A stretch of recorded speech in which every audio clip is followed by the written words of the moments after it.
My uncle stole my $2.3 million inheritance and handed it to his lazy, jobless son. But Glenn didn't know I'd been secretly recording him for months, and what I caught on tape? It would destroy his life. The phone rang at 6 a.m. Glenn never called before 9 unless someone was dead. My stomach sank. "Rachel, we need to talk. I'm coming over." His voice was cold, clipped, almost a stranger's. 20 minutes later, his truck crunched onto my driveway. He stepped out, avoiding my gaze like a man about to deliver a death sentence. "There's been a change of plans," he said, voice flat, almost rehearsed. My stomach flipped. I had exactly 47 days before the farm, my farm, would legally be mine. "What kind of change?" I asked, though I already feared the answer. "Craig's getting married," Glenn said. Craig, his 28-year-old son who'd lived in Glenn's basement for 6 years, who'd been fired from 3 different retail jobs for showing up high, who thought horses were smelly and stupid. What the hell did Craig's marriage have to do with anything? "That's great for Craig," I said slowly. "But what does—" "He needs the farm, Rachel. Sally, that's his fiancée. She's got family money, connections. They need a solid foundation to start their future. Something established, profitable." I waited a few seconds for him to admit he was just joking, then I spat. "You're insane," my hands trembling. "Glenn, this is my farm. Mom left it to me. I've spent 8 years building it, turning it into a profitable operation, hosting clients from all over the world. Dubai, London, Tokyo. You've been managing the trust for 8 years, and in 47 days. Glenn finally met my eyes. Not with guilt, not with concern, but with pity. Like I was a child who couldn't understand the real world. "Things change." His voice was flat, emotionless. "The trust allows me to make adjustments when circumstances require it." "What circumstances?" I screamed, not caring that the horses were startling in their paddocks. "What possible circumstances justify stealing my mother's legacy from me? You're giving my inheritance to a man who once asked me why we don't just sell the horses and build a water park?" I wheezed between gasps. "A man who's never held a job longer than 8 months? A man who, last Christmas, suggested we could make more money breeding dogs because people actually want dogs. Have you forgotten, Glenn? Craig got fired from GameStop for stealing Pokemon cards?" "Rachel, you're being dramatic. Craig has a business degree, management experience, a stable relationship. He understands investment opportunities, expansion potential." "Dramatic?" I exploded again, the laughter dying instantly. "You're stealing my life and I'm being dramatic?" "You'll understand someday," he said, turned away and started walking towards his truck, then turned back to face me as if he'd suddenly remembered an important part of his script. "Craig and Sally want to move in after their honeymoon, October 15th. That gives you 2 months to make other arrangements." Other arrangements. Like I was a tenant being evicted, not the rightful heir being robbed. My blood boiled. The man who had once held me when I cried over Mom's funeral now treated me like I was disposable. He wasn't just stealing my inheritance, he was trying to erase me entirely. "Get out!" My voice was deadly quiet now, the rage so pure it had burned away all the screaming. "Get off my property, now! Rachel, honey, I know this is hard to understand, but I'm doing what's best for the family." "Get out!" I screamed so loud my throat felt like it was tearing. "Get out! Get out! Get out!" Glenn got into his truck quickly, probably terrified I was going to grab one of the pitchforks. Just before he drove off, he turned back to look at me with that same pitying expression.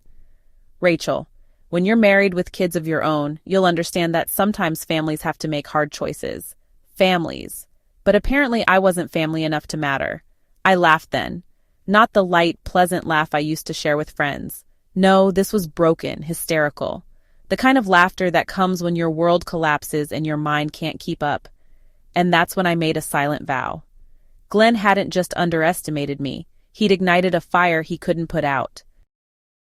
After Glenn left, I made a decision that would change everything. I was going to record every single conversation. I'd actually started doing this 3 months earlier when Glenn's behavior became suspicious, but now I knew why. The next morning, I made sure my recording app was ready and started carrying my phone everywhere, always recording when Glenn or Craig were around. I didn't have to wait long. 3 days later, Craig showed up with Sally to survey their new property. I was recording everything from my jacket pocket. "So this is it," Craig said, looking around like he was planning where to put the wrecking ball. "Rustic, but we can work with it." "What kind of changes are you thinking?" I asked sweetly. These individual stalls are incredibly inefficient, Craig said, gesturing at the custom-built stalls that cost $50,000 each. We'll tear out these walls, create larger spaces, and honestly, this whole purebred thing seems unnecessarily complicated. Sally nodded along.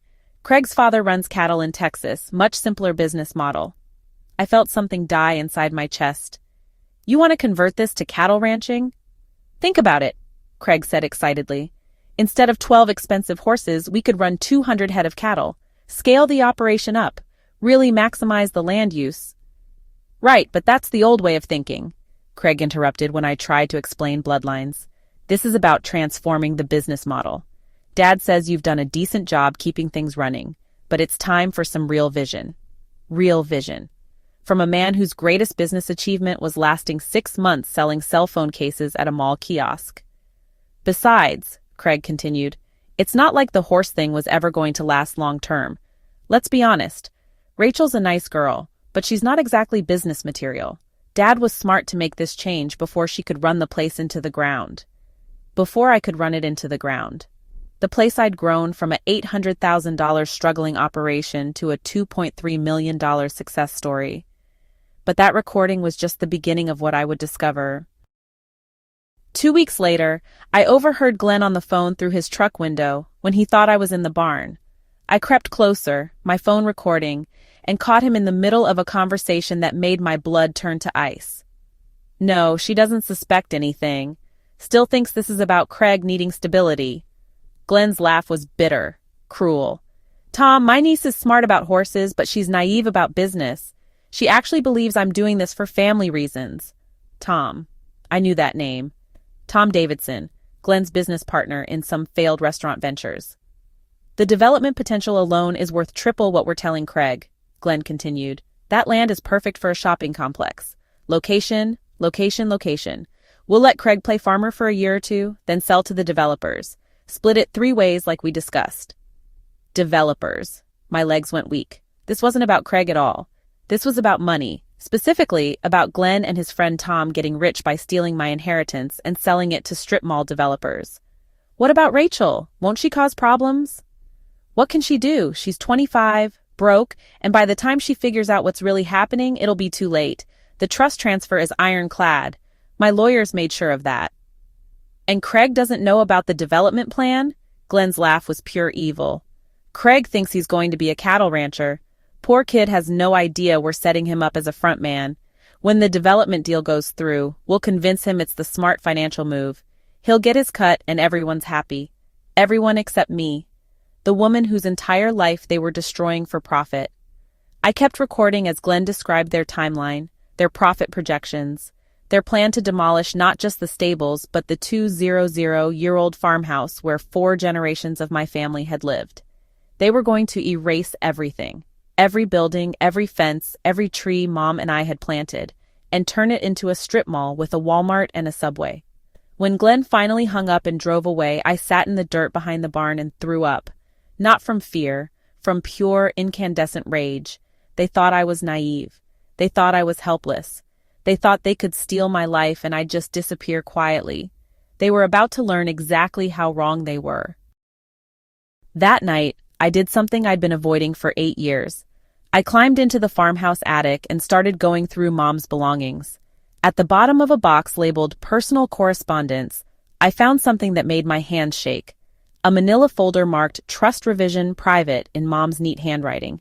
Inside was a draft of a completely different will, dated just 3 months before Mom died. In this version, the farm came directly to me with no trustee discretion, no loopholes Glenn could exploit. There were also handwritten notes that made me want to scream. Glenn keeps pushing for more flexibility in the trust language, says I should give him authority to change beneficiaries if Rachel makes poor choices. Starting to think Glenn sees this as an opportunity for his own family. Glenn actually had the nerve to suggest that girls Rachel's age are too emotional to handle major financial decisions. I'm removing all discretionary language from the trust. Rachel gets everything, period. The final note was dated just 1 week before Mom died. Called Lawyer Jenkins to schedule emergency trust revision. Need to remove Glenn's discretionary authority immediately. Will not let my brother steal my daughter's birthright. Mom had seen through Glenn's manipulation. She'd tried to protect me, but she'd died before she could finalize the changes. Jenkins. I'd never heard that name. Glenn had told me Mom's original lawyer had retired. That was lie number one I could prove. How many others were there? The next morning, I tracked down Harold Jenkins. He was 78, semi-retired, but his memory was sharp as a blade. "Eleanor Morrison," he said when I called. "Your mother was one of my favorite clients. Brilliant woman, built that horse farm from nothing after your father died. And yes, she did call me about revising the trust just before she passed." My heart was pounding. What happened to those new documents? I had them ready, was supposed to bring them to the hospital for signing.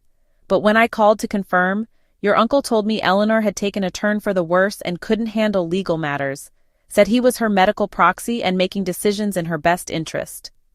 Medical proxy. Another lie. I'd been 19 by then, legally an adult, and I'd been with Mom constantly during her final days. Glenn had never been her medical proxy. He suggested we wait until after the funeral to deal with the trust revision, Jenkins continued. Said Eleanor might recover enough to sign the documents herself. Of course, she passed 3 days later. "Mr. Jenkins, do you still have copies of those revised documents?" "I should. Let me check. Yes, here they are. Trust revision for Eleanor Morrison, removing all discretionary authority from the trustee and leaving Willowbrook Stud directly to her daughter Rachel. This was the smoking gun I needed. But what I discovered next would blow this case wide open. Margaret Calloway was the kind of lawyer who probably ate opposing counsel for breakfast.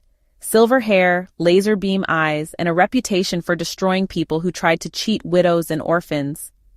"Tell me everything," she said after I'd laid out the situation. I told her about Glenn's call, Craig's cattle ranch plans, the secret recording where Glenn discussed selling to developers. I showed her Mom's notes and Jenkins's revised trust documents. Margaret's expression grew darker with each piece of evidence. "Rachel, this isn't just trust mismanagement," she said finally. "This is fraud, conspiracy. Your uncle has been planning this theft for years. Can we stop it? Honey, by the time I'm done with Glenn Morrison, he'll be lucky if he can afford a Happy Meal." Margaret's smile was terrifying and beautiful. "But I need you to be smart about this. No confrontations, no letting on that you know what's really happening." "I can do whatever it takes," I said. "Good, because we're going to war." 2 weeks later, Glenn called a family meeting to discuss transition plans. I arrived at his house with my phone recording. Craig and Sally were there, along with Glenn and his wife, Linda. "Now, Rachel," Glenn began, "we want to make sure you land on your feet. Craig and Sally have some ideas about how you might stay involved with the farm." Craig leaned forward eagerly. "We thought you could be like a consultant. Maybe stay on as a stable hand during busy seasons." Stable hand. At my own farm. "What kind of timeline are you thinking?" I asked sweetly.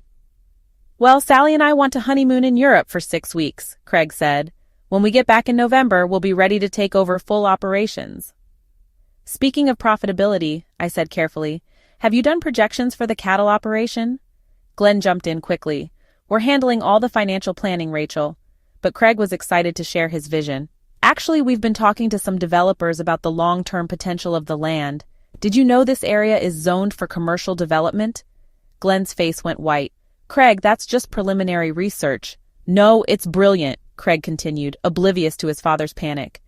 "Tom Davidson says we could get 3 times the farm's value if we sold to the right developer. Build a shopping center, maybe some chain restaurants."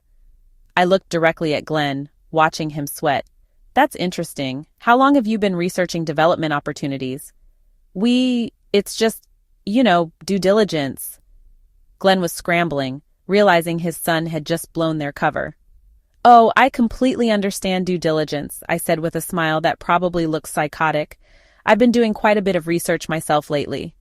The room went silent. And Glenn? Glenn looked like a man who'd just realized he'd made a catastrophic mistake. I couldn't help myself. 8 years of playing the grateful niece, 8 years of pretending Glenn cared about my well-being, 8 years of lies and manipulation, it all came pouring out.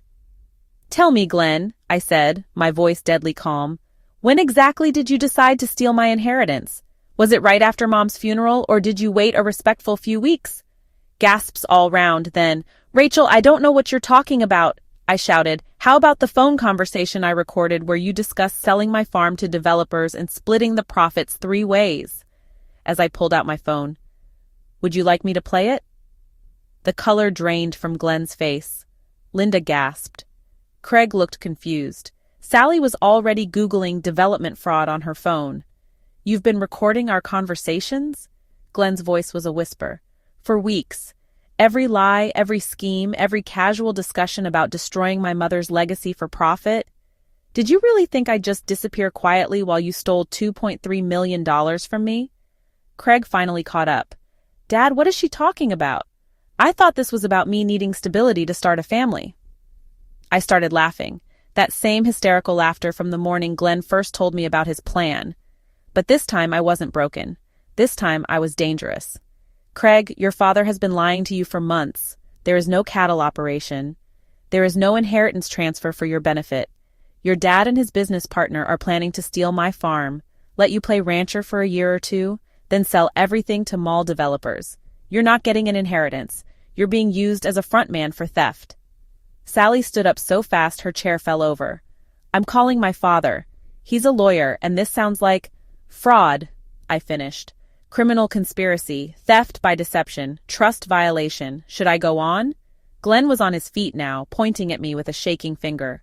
"You ungrateful little bitch, I raised you. I took care of everything after Eleanor died, and this is how you repay me?" There it was, the real Glenn, finally showing his face. "You took care of everything?" I screamed back, 8 years of rage exploding out of me. "You mean you managed my money while plotting to steal it? You comforted me at my mother's funeral while planning to destroy everything she built. You looked me in the eye for 8 years and lied every single day. I gave you a home, a future. I could have put you in foster care. You were paid to be my guardian. The trust paid you $50,000 a year to manage my inheritance. You didn't do it out of kindness. You did it for money." Linda was crying now, staring at her husband like he was a stranger. "Glenn, please tell me this isn't true. Please tell me you weren't planning to steal from Rachel." Glenn's mouth opened and closed like a fish. No words came out. Craig was connecting the dots, his face cycling through confusion, betrayal, and finally rage. Dad, were you using me? Was this all just a setup?" "Craig, son, it's not that simple."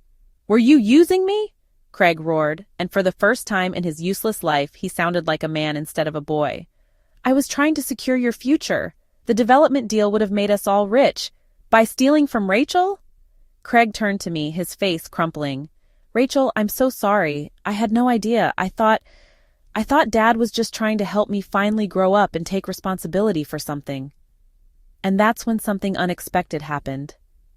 I felt sorry for Craig. Not enough to forgive him, not enough to forget what he'd said about destroying the farm, but I realized he was as much a victim of Glenn's manipulation as I was. Glenn had spent years telling Craig he was worthless, lazy, irresponsible, then dangled a stolen inheritance in front of him like it was salvation. "Craig," I said quietly, "your father has been lying to both of us, but now you know the truth. What are you going to do about it?" What Craig did was beautiful. 3 days later, he called Glenn and asked to meet at the farm to discuss final preparations for the transition. I was busy working in the barn office when Craig confronted his dad. "Dad, I've been thinking about what Rachel said, about the development deal, about you using me. Craig, she's trying to turn you against me. Everything I've done has been for your benefit." "Bullshit." Craig's voice was steady, cold. "I want to hear the truth. All of it. Were you planning to steal Rachel's inheritance and sell the farm to developers?" "It's not stealing when it's legal." "Were you planning to use me as a frontman for fraud?" Silence. "Dad, were you going to let me think I was inheriting a farm while you planned to sell it out from under me? The development deal would have made you rich too. That's not what I asked. Did you lie to me? Did you manipulate me? Did you steal from Rachel?" And then Glenn said the words that sealed his fate. "Yes, God damn it. Yes, I lied. Yes, I planned to sell the farm. Yes, I've been manipulating both of you, but I did it for this family. I did it because neither of you has the vision to see the real opportunity here." "What opportunity, Dad? Theft? Fraud?" "Survival!" Glenn screamed. Do you think I wanted to be managing horse farms and wiping the nose of an ungrateful little girl for 8 years? Do you think I enjoyed playing the good uncle while watching Rachel get everything handed to her? Your mother and I built a business together. We deserve a piece of Eleanor's success. Your mother and I. Glenn had never had any involvement in building Willowbrook. He'd been a failed restaurant owner who borrowed money from Mom whenever his schemes collapsed. Rachel earned that farm, Craig said quietly. She's been running it since she was 17. She's tripled its value. She deserves her inheritance. She deserves nothing. She's a 25-year-old girl playing with horses while real money passes her by. Then why not just buy the farm from her honestly? Make an offer. Glenn's laugh was bitter. With what money? I'm mortgaged to my eyeballs. The only way I could get my hands on that property was through the trust loophole. Trust loophole. He was admitting it was theft. Dad, you're going to give Rachel back her farm. Like hell I am. The paperwork's already filed. It's done. Then you're on your own. I won't be part of this fraud. Craig, you walk away now and you get nothing. Nothing. You'll go back to living in my basement, playing video games, working retail.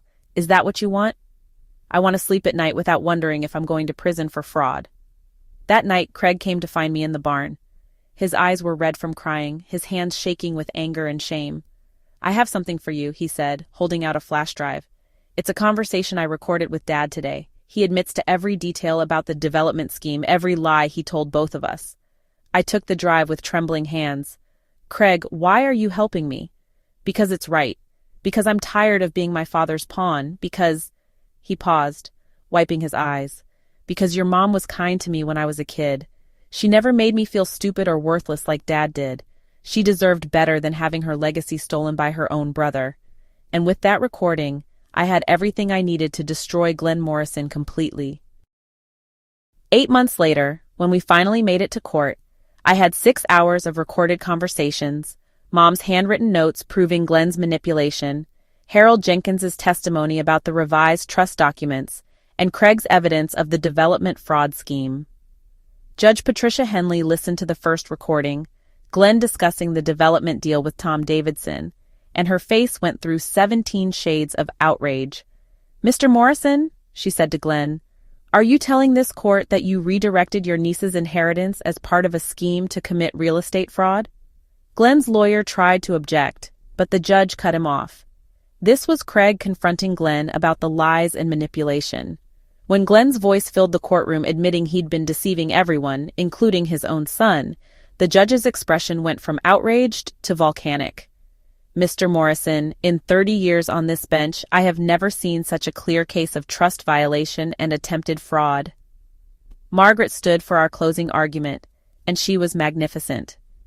"Your Honor, Glenn Morrison has spent 8 years pretending to care for his niece while plotting to steal her inheritance.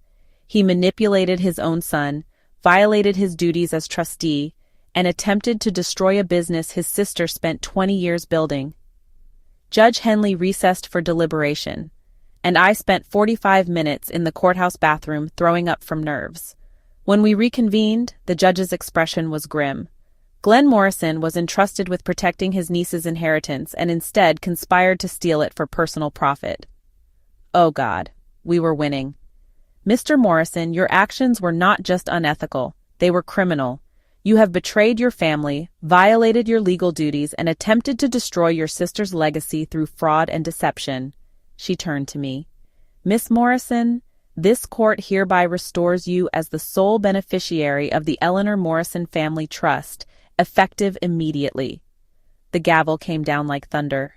"Furthermore, this court is referring this case to the district attorney for criminal prosecution. The evidence suggests multiple felonies including fraud, conspiracy, and theft by deception." 2 months after the verdict, Glenn Morrison was sentenced to 5 years in state prison for fraud and conspiracy. Tom Davidson got 3 years. Their real estate development scheme collapsed when investigators found evidence of multiple other fraudulent deals. Craig testified against his father at the criminal trial. He'd entered therapy, gotten a job at a legitimate business, and broken up with Sally when she demanded he fight harder to steal my farm back. Last I heard, he was working as the assistant manager at an auto parts store and seemed genuinely happy to have an honest job. Linda divorced Glenn while he was awaiting sentencing and moved to Florida to live with her sister.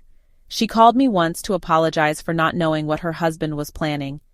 "I should have seen the signs," she said through tears. "I should have protected you." But the sweetest justice of all, the farm that Glenn tried to steal and sell for development became more successful than ever. 5 years after Glenn's conviction, I stand in the same barn where this nightmare began, but everything has changed. Willowbrook stud is now worth $4.2 million. We've produced 6 stakes winners, and I've been featured on the covers of 3 industry magazines. But here's what matters most. Mom would be proud. Craig turned his life around and now manages an auto parts store. He sends me a Christmas card every year with a simple message. "Thank you for showing me what integrity looks like." The farm Glenn tried to steal and sell to strip mall developers? It's now a training ground for young women in the horse industry. The Eleanor Morrison Foundation brings in 6 teenage girls every summer, teaching them everything Mom taught me. When I watch them work with the horses, faces bright with possibility, I know Mom's legacy is secure forever. Sometimes I think about that first recording, my voice shaking as Glenn told me about his change of plans. The terrified girl who made that recording could never have imagined she'd build something this beautiful from the ashes of his betrayal. Glenn thought he was stealing my future. Instead, he taught me that I was strong enough to fight for it, smart enough to win, and determined enough to build something better than anything he could have destroyed. The best revenge isn't getting even. It's proving that what they tried to steal from you was never the most valuable thing you had to begin with. That was always your strength, your determination, and your refusal to give up. And that can never be stolen. If you enjoyed this story of justice and determination, hit that like button and subscribe for more incredible tales of people who refuse to give up. Have you ever had to stand up to family members who betrayed your trust? Share your thoughts in the comments below.